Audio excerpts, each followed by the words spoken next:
you are a strong proponent of physical exams over imaging, and how oftentimes a patient can be led down the wrong path just based on imaging. Can you just kind of talk a little bit about that and what you've seen in your practice and how you approach that?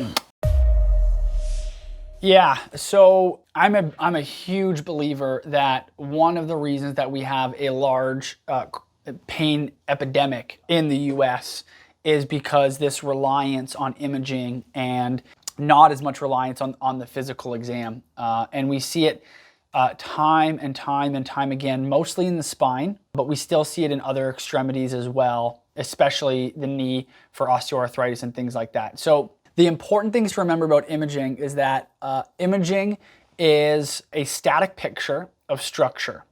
Yes, we can infer things from those images, but what we can't infer is pain. So you can have somebody who has knee osteoarthritis and is bone on X-ray or MRI, whatever, and they could be walking around pain-free. You could have somebody with degenerative disc disease, disc bulge, disc herniation, stenosis, and they could have no back pain, no leg pain, and no reason to be even having the MRI. And that's been part of the problem with our understanding of imaging, is that people generally only get imaging when they're in pain.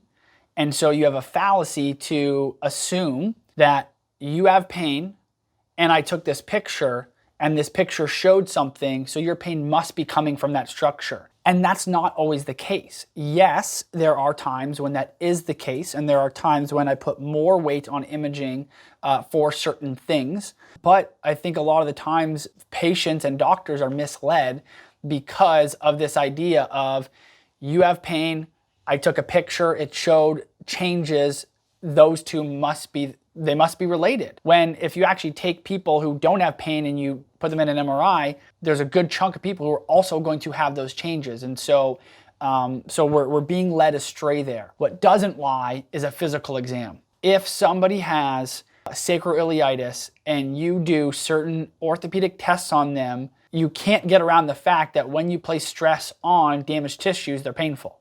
I mean, you just can't get around that. You can't get around that. Oh, if they have a glute med tear, that when you push on the greater trochanter, it's going to be painful if that tear is causing them pain.